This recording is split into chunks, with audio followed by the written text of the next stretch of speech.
Madalas nangyayari yung sobra-sobrang pag-order ng materials dahil nire-request ng mga workers even if sobra naman talaga sa kailangan.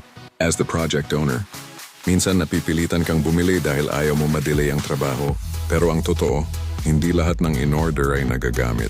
May mga materials na nakastack at inaalikabok lang sa isang sulok at may mga pagkakataon pa na unti-unti itong nawawala. Masakit pakinggan.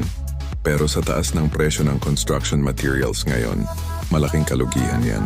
Ang mas mahirap tanggapin, may ilang workers talaga, hindi lahat, na gumagawa ng kalokohan. May mga nawawalang sako ng semento, bakal, pintura, wires, kahit maliliit na tools, at pagkatapos mo lang malalaman na naibenta na pala sa kung saan-saan. Nangyayari ito lalo na kapag wala masyadong sistema sa pag-monitor ng materials. At sa panahon ngayon, kahit maliit na halaga, malaking bagay na rin sa gastos ng project. So paano ba mapipigilan ng ganitong klaseng gawain? Una talaga ang maayos na pag-screen ng workers. Kung maaari, magpa-check ka ng NBI record or gumawa ka man lang ng konting background check. Kahit papano, nakakatulong ito para makaiwas ka sa mga workers na may history ng dishonesty or problema sa past projects. Pangalawa, siguraduhin mo na accurate ang bill of materials na ginawa ng architect at engineer mo. Kung tama ang computation, hindi ka susobra sa order at hindi rin magkakaroon ng sobra-sobrang materials na nagiging temptation para sa iba para gumawa ng di maganda.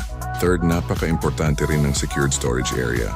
Kailangan may lock, may listahan ng kung sino ang may access, at kung kaya mo maglagay ka ng CCTV o kahit simpleng logbook para may trace kung ano ang lumalabas at pumapasok. Panghuli, lagi kang mag-meeting at mag-coordinate with your contractor, architect at engineer para maayos ang scheduling ng material requests. Kadalasan, lumalabas ang ganitong problema kapag owner-supplied ang materials at owner-managed ang construction. Walang centralized monitoring, walang tamang sistema kaya ang dulo naloloko ka. Kung hindi mo kaya bantayan at wala kang oras, mag-hire ka ng bodegero mo. Pero with proper coordination, scheduling and accountability, mas mababawasan ang chance ng pag-abuso at mas magiging maayos at transparent ang flow ng materials sa project mo.